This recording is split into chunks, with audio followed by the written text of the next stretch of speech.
The barn door exploded inward with the wind. Wyatt Cole turned from the harness he was mending, his children beside him, and froze. A woman in a wedding dress stood in the doorway, veil torn, lips blue, eyes wild with desperation. She took one step forward and collapsed into the hay. December snow fell heavy on Montana territory that night. The temperature had dropped below freezing an hour past, and the wolves were already singing in the distant timber. Wyatt's hands shook as he stared at the woman crumpled against the hay bales, her white dress stark against the golden straw. The last time a woman had stood in his barn was 3 years ago. His wife, Mary, days before fever took her. "Papa!" 8-year-old Hope rushed forward with a horse blanket, wrapping it around the stranger's shoulders. 6-year-old Tommy stood frozen, eyes wide as silver dollars. Wyatt forced himself to move. His boots felt like lead as he crossed the barn floor. The woman's breathing came shallow and quick, her skin pale as moonlight. When he lifted her, she weighed almost nothing. "They left me," she whispered through chattering teeth. "At the church, no one came." The weight of her in his arms triggered something visceral, a memory of carrying Mary's fevered body, of helplessness and grief. His chest tightened. He hadn't allowed himself to feel anything in 3 years. He'd built careful walls around his heart, brick by brick, silence by silence.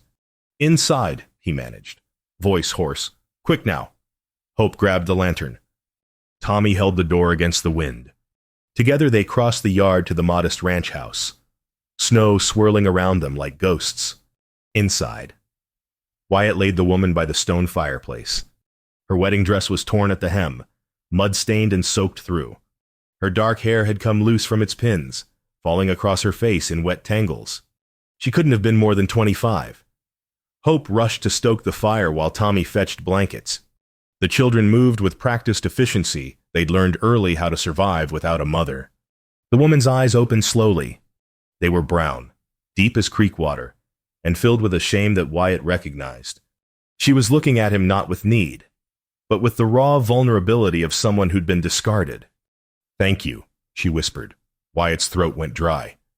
He nodded once and stepped back, putting distance between them. Outside, the wind howled. Inside, something he'd kept frozen for 3 long years began to crack. Ruth Winslow's hands thawed slowly in the heat of the fire. She couldn't stop shaking, not from the cold anymore, but from the humiliation of telling these strangers how she'd been left at the altar like livestock deemed unfit. The man Wyatt. His daughter had called him, stood across the room with his arms crossed. His face was weathered from sun and wind, his eyes a pale gray that revealed nothing, but his jaw was tight, and she could see the tension in his shoulders. "I came from Illinois," Ruth said quietly. "Mail-order bride. The arrangement was made through letters. I was to marry a rancher's son." Hope handed her a tin cup of coffee. The little girl's kindness made Ruth's eyes burn with tears. "What happened?" Hope asked gently. "I arrived yesterday morning. They picked me up at the station, drove me to the church." Ruth's voice cracked. "When we got there, the groom took one look at me and walked away. His father said I wasn't what they expected. They left me on the church steps with my bag." Wyatt's jaw clenched tighter. Tommy moved closer to Ruth, his small hand resting on her arm. "You got nowhere to go?" Wyatt asked. His voice was rough, carefully neutral. "No money. No family. I used everything I had to come here." Ruth looked down at her hands. "I walked for hours trying to find help. Your barn was the first light I saw." Silence settled over the room. The fire crackled. Outside, the storm intensified, wind screaming through the eaves. "You can stay tonight," Wyatt said finally. "Storm should break by morning. Town's 8 miles south. Someone there can help you figure what comes next." Ruth nodded, grateful even for one night's shelter. But Hope looked up at her father with those wide, knowing eyes. "Papa, where will she go tomorrow?" The question hung in the air. Wyatt's face went carefully blank. the expression of a man who'd taught himself not to feel. He turned toward his bedroom without answering. "Get some sleep," he said over his shoulder. "Morning comes early." Through the thin walls that night, Wyatt heard Ruth crying softly. The sound traveled through the wood and settled in his chest like a stone.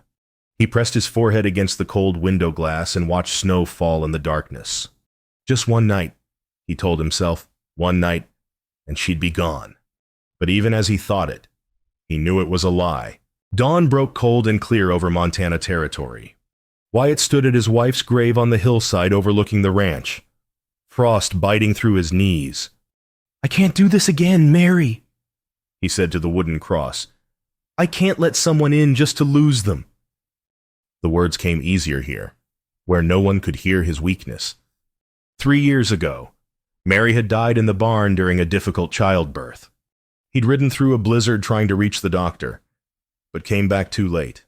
She'd bled out in the hay while Hope and Tommy slept in the house. Unaware their mother was slipping away, her last words echoed in his memory, "Don't let fear make you small." Wyatt. He'd made a vow that night never again. Never let another woman into their lives, into their hearts. The risk of loss was too great. Better to live frozen than to break again. A shout from the house shattered his thoughts. Wyatt ran down the hillside, boots slipping on snow-packed ground. He found Hope and Tommy at the property's edge, clinging to Ruth Winslow. She'd packed her few belongings and tried to leave on foot through the snow. "You can't go," Tommy cried, gripping her hand. "The wolves will get you." Ruth knelt in the snow, tears freezing on her cheeks. "I won't be a burden to your father. I have to find my own way." "There ain't no way," Hope said fiercely. "Not in winter, not alone." Wyatt approached slowly. Ruth looked up at him, and he saw the same desperate pride he felt every time someone in town offered charity after Mary died. The refusal to be pitied, the need to survive on your own terms. His children's faces were raw with fear and something else, hope. Real hope. The kind he hadn't seen since before their mother died. The decision rose in his throat like something inevitable. "You'll stay," he said. "Until spring. You'll work for your keep, same as anyone else. No charity, a fair trade." Ruth stood slowly, searching his face. "Spring thaw, that's the deal. That's the deal." "I'll earn my place," she said. "I promise." Tommy grabbed Wyatt's hand, then Ruth's, connecting them. "Spring's when things come back to life, Papa." Wyatt looked at his son, then at Ruth, then back toward the hillside where Mary's grave stood against the morning sky. A crow took flight from the wooden cross, disappearing into the pale blue. "Come on," he said quietly. "Work doesn't wait." As they walked back to the ranch, Wyatt felt the weight of his broken vow settling into his bones. He was letting her in, not all the way, just enough to survive the winter, but some part of him, the part that still remembered how to hope, whispered that spring was a long way off, and a lot could change before the snow melted. Ruth proved herself in silence. No complaints, no requests for easier tasks. By the second week of January, Wyatt caught himself waiting for the sound of her footsteps in the barn each morning. She learned fast. How to feed the horses without spooking them. How to mend harnesses with tight, even stitches. How to stretch a pot of stew to feed 4 people for 3 days. She moved through the ranch like someone grateful for every hour she wasn't cast out into the cold. Hope taught her to braid hair in the evenings. Tommy showed her how to whistle for the horses 2 short bursts. One long, slowly, carefully. The rhythm of the household shifted. One morning, a chicken escaped the coop and Ruth chased it through the snow, laughing so hard she could barely breathe. Wyatt watched from the barn door, and something loosened in his chest, something he'd kept locked tight for 3 years. Another day, she slipped on ice while carrying water. Wyatt caught her before she fell, his hand steadying her waist. For 3 heartbeats they stood that way, close enough that he could see gold flecks in her brown eyes. Then they both pulled away. Too quickly, too carefully. "Thank you," she said. "Watch your step," he replied, and turned back to his work. But that night, stacking firewood side by side, their hands brushed. Neither pulled away immediately. The touch lasted only a moment, but it said everything their words couldn't. In late January, Wyatt rode to town for supplies. At the general store, the shopkeeper, a thin man named Hutchins, leaned across the counter with a meaningful look. "Folks are talking. Cole, that woman you took in, the one who got herself abandoned at the church." Wyatt's hand stilled on the bag of flour. "They're saying it ain't proper," Hutchins continued. "A man alone with a woman like that under his roof. Think of your children." Wyatt's jaw went tight. He counted out coins slowly, deliberately. When he finally spoke, his voice was cold as January wind. "My children are fed, warm, and happy. That's what I think about." He gathered his supplies and walked out without another word. But on the ride home, his hands gripped the reins too hard, and his mind churned with questions he didn't want to answer. That night, Ruth served dinner venison stew and cornbread. When she passed him a plate, their fingers touched. This time, neither of them let go immediately. Hope noticed. She smiled into her stew, saying nothing. The household was shifting from transaction to something unnamed, something dangerous, something that felt like hope. The blizzard hit on a Tuesday night and pinned them inside for 3 days. By the second evening, with the children asleep in the loft, Ruth and Wyatt sat by the fire, and the walls they'd built began to crumble. "Can I ask you something?" Ruth said quietly. Wyatt nodded, whittling a piece of wood into a toy horse for Tommy. "Why did you let me stay, really?" His hands stilled. He stared at the half-formed horse, gathering words. "My wife died 3 years ago," he said finally. "I made myself a promise after that. No more risks. No more letting people in. Safer that way. But you broke your promise. My children broke it for me." He looked up at her. "They saw something I didn't want to see." "What's that?" "That living frozen ain't really living at all." The fire crackled between them. Outside, wind screamed through the eaves. "The groom who left me," Ruth said, voice barely above a whisper. "He didn't reject me just for my face. He rejected me because I can't have children." Wyatt's knife stopped moving. "I had a miscarriage 2 years ago. The doctor said there was damage. Said I'm..." Her voice broke. "Barren."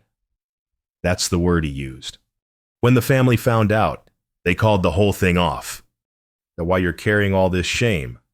I'm incomplete. What man wants a wife who can't give him children?" She looked at him with raw vulnerability. "I thought if I could just be useful, maybe someone would let me stay. Somewhere. Anywhere." Wyatt set down the knife.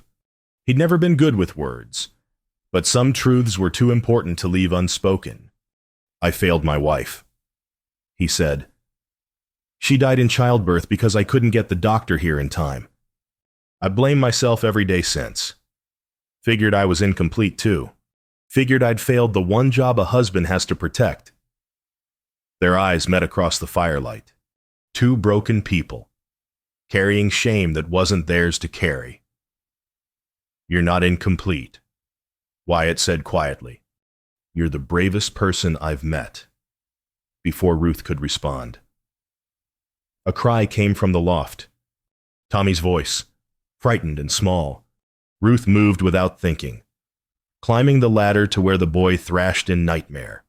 She gathered him in her arms, rocking gently, singing a lullaby in a language Wyatt didn't recognize. He watched from below as his son's breathing steadied. As the fear left Tommy's face, when Ruth finally laid him back down, she turned and found Wyatt at the top of the ladder. "You're good with them," he said. "They make it easy." "No, you make it look easy. There's a difference." The next day, the blizzard still raging. They worked side by side mending harnesses. The space was small, the proximity unavoidable. Their shoulders touched. Neither moved away. "You're not what people say about you," Wyatt murmured. "Neither are you," Ruth replied. From the loft, Hope's voice drifted down, sleepy and certain. "She's family, Papa." Wyatt looked at Ruth. She looked back. Something shifted between them, something that couldn't be undone. The storm broke on the third day. They stepped outside into a world transformed, snow glittering under hard blue sky. Ruth stumbled on the uneven drifts. Wyatt's arm came around her waist, steadying her. They stood that way longer than necessary. When he finally released her, they both felt the loss. Ruth had hoped the town might accept her if she stayed quiet and invisible. She was wrong. The Sunday meeting came in early February. The weather had warmed just enough to turn snow to slush, creating the illusion of spring. But nothing about that morning felt hopeful. Warren Kent stood in the church after services, his voice carrying to every corner. He was a large man, wealthy, used to being heard. His son was the one who'd left Ruth at the altar. "We need to address an indecency in our community," Kent announced. "Wyatt Cole has taken in a woman of questionable character. A woman my son wisely refused to marry after discovering her lies." Ruth stood in the back of the church, her face draining of color. Wyatt sat 3 pews ahead with Hope and Tommy. "This woman," Kent continued, "is living under Cole's roof, corrupting his children with her presence. It ain't proper, it ain't Christian, and it needs to stop." Murmurs of agreement rippled through the congregation. Ruth felt every eye turn toward her. The shame was suffocating. "Cole," Kent said directly, "send her away. For your children's sake, if nothing else." Wyatt stood slowly. Ruth's heart leaped. He was going to defend her, going to tell these people the truth. But when Wyatt opened his mouth, nothing came out. He looked at Ruth, at the crowd, at Kent's satisfied smirk. His jaw worked, his hands clenched, and he stayed silent. The silence stretched for 5 heartbeats, 10, 20. Ruth understood. She saw the fear in his eyes, the calculation. He was weighing her against his children's futures, against the town's acceptance, against everything he'd worked to build. "Say something," she whispered, though he couldn't hear her from across the church. "Please." But Wyatt just stood there, frozen like he'd been that first night in the barn. Frozen by fear and doubt and the terrible weight of choosing, Ruth turned and walked out. The cold air hit her face like a slap. She ran through the muddy streets, past the general store, out toward the edge of town where the abandoned chapel still stood, the building where she'd been left, full circle. She collapsed on the steps, sobbing into her hands. "I'm cursed," she said to no one. "I ruin everything I touch." Footsteps approached, small footsteps. Hope and Tommy appeared, breathless from running. "We're not leaving you," Hope said fiercely. "Your father. Papa's scared," Tommy said with the blunt honesty of a child. "But he loves you. We all do." More footsteps, heavier. Wyatt appeared, his face stricken. "Ruth, don't."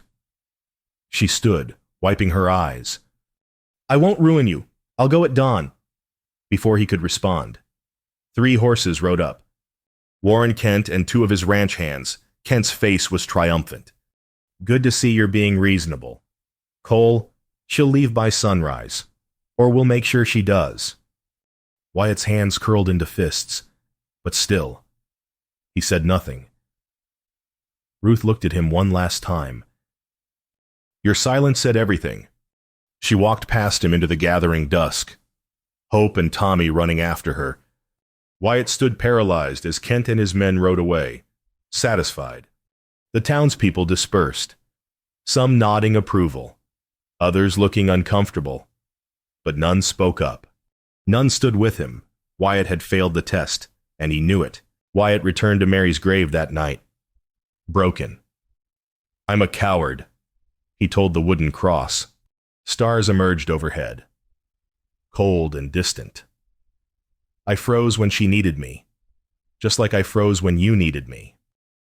He knelt in the mud and melting snow, his chest so tight he could barely breathe.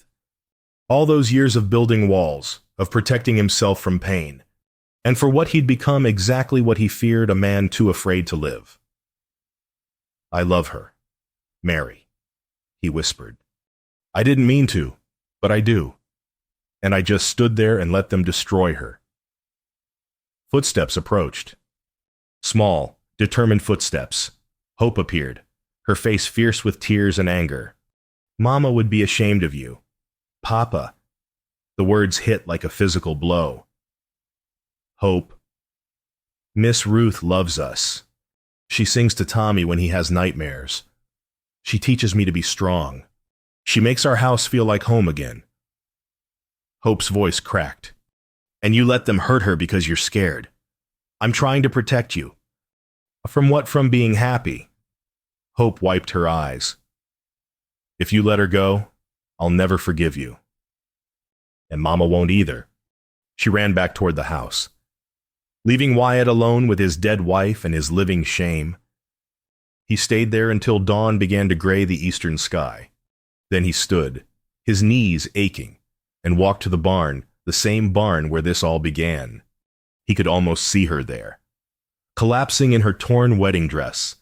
Could almost see Mary standing beside her. Both women made of memory and might have been. What do I do? He asked the empty air. And then, clear as if she'd spoken aloud, he heard Mary's voice. Don't let fear make you small. Wyatt. The memory of her last words. The permission he'd been waiting for. He understood suddenly honoring Mary didn't mean staying frozen in grief. It meant choosing life. Choosing courage. Choosing love when love scared him most. He strode to the house. Ruth sat at the table, her small bag packed beside her. She wouldn't meet his eyes. Wyatt took the bag and set it on the floor.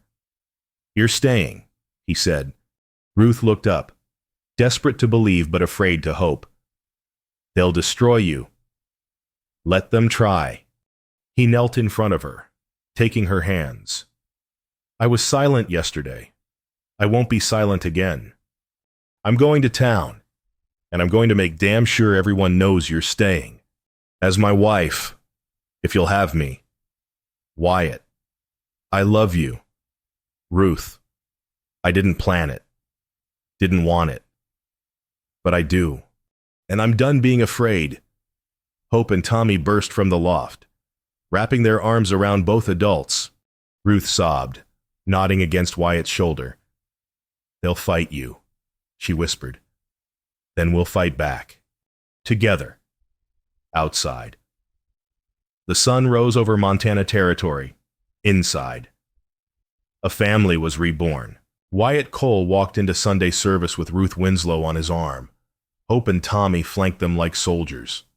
The congregation's collective gasp was audible shock, outrage, and something that might have been fascination.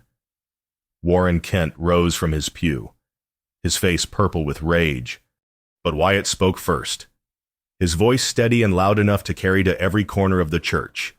I know what you're all thinking, but before you judge, you're going to listen. He'd never been a man of speeches, never been comfortable with attention. But some things were too important to leave unsaid. You call this woman shameful, I call her the bravest soul I've met. She came here with nothing, was promised a home and a husband, and got abandoned like livestock. She could have turned bitter, could have given up. Instead, she showed nothing but kindness to my children when she had nothing herself. Ruth trembled beside him. Wyatt squeezed her hand. She mends our clothes, cooks our meals, sits with my son when nightmares wake him, teaches my daughter to be strong. She's made our house a home again, something I didn't think was possible after my wife died. Kent started to interrupt, but Wyatt's look stopped him cold. I'm asking her to stay, as my wife. And if you have a problem with that, your problem's with me. The silence was absolute. Then Ruth stepped forward, her voice shaking but clear. "You should know something. I can't have children. The doctor said there was damage after a miscarriage. That's why his family rejected me." She looked at Kent. "That's the real reason your son walked away. Not because I lied, because I was honest." Gasps rippled through the church. This changed everything. She wasn't a temptress, but a wounded woman telling the truth. "I'm damaged goods." Ruth continued. "I know that, but Wyatt knows it too, and he's asking me anyway." Wyatt pulled her closer. "She's already given me a family again. That's everything." "That's more than enough." Warren Kent's face twisted.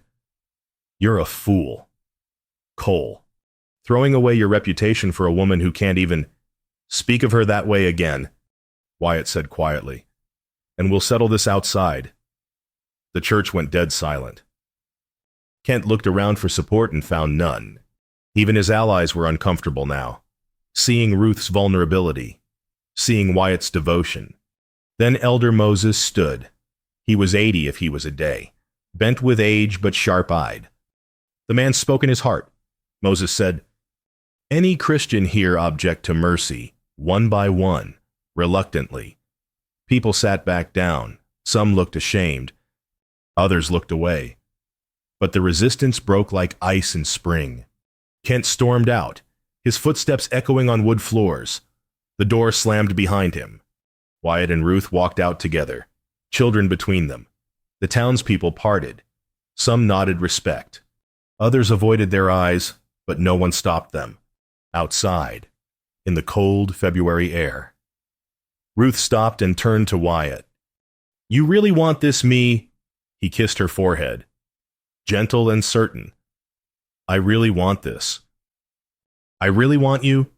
Hope and Tommy cheered, and for the first time in 3 years. Wyatt Cole felt the ice around his heart completely melt. Spring came to Montana territory the way it always did, sudden and fierce, transforming the frozen land overnight. It came to Wyatt Cole's ranch the same way, bringing wildflowers, green grass, and a wedding at the abandoned chapel. The same chapel where Ruth had been jilted 2 months before. But this time, the church was full. Elder Moses officiated. Hope carried wildflowers in a basket. Tommy held the rings with solemn pride. Even some of the townspeople who judged Ruth harshest came. Shame and curiosity in equal measure. Ruth wore a simple dress, no white, no veil, just calico and honesty. When Wyatt took her hand, his voice was steady. "I vow to stand with you, in storms and in spring, in judgment and in joy, until my last breath." Ruth's voice shook but held, "I vow to love your children as my own, to make your house a home, to never let fear make us small." When he kissed her, Hope and Tommy cheered loud enough to echo off the rafters. The weeks that followed brought new rhythms. Ruth planted a garden: tomatoes, beans, squash. Wyatt built an addition to the house, expanding it room by room. The children played without the haunted quality they'd carried since their mother's death. One evening in April, they walked together to Mary's grave. Ruth carried wildflowers, the same ones that now bloomed across the hillside. She knelt and placed them at the wooden cross. "Thank you," Ruth whispered. "Thank you for him. Thank you for teaching him to love." Wyatt knelt beside her. For 3 years, this place had been a shrine to guilt and grief.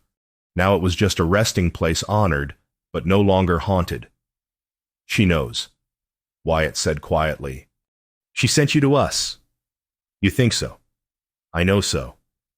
They walked back to the ranch as the sun set, painting the sky gold and red. The barn door stood open, warm light spilling out.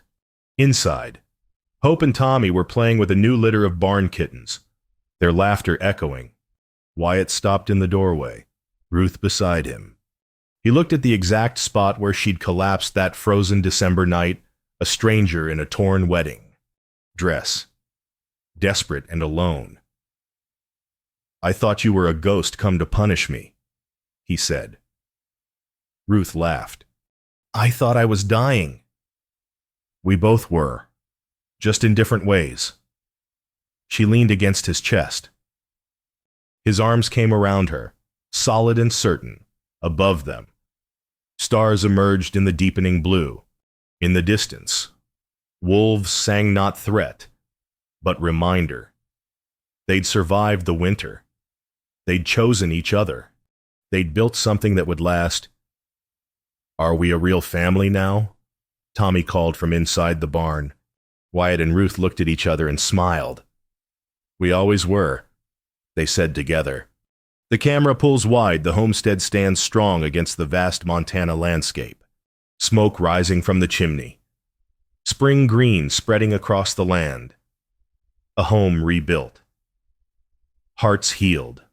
The barn door, once a portal of fear and loss, now stands open in golden light. Children's laughter echoing from within. They survived the storm.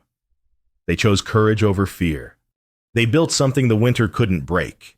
And in the end, that's all any of us can hope for: someone to stand with when the wolves howl. Someone to build with when spring comes. Someone to love when loving seems impossible. Home ain't a place. It's the people who wait for you at the end of a long day. The end.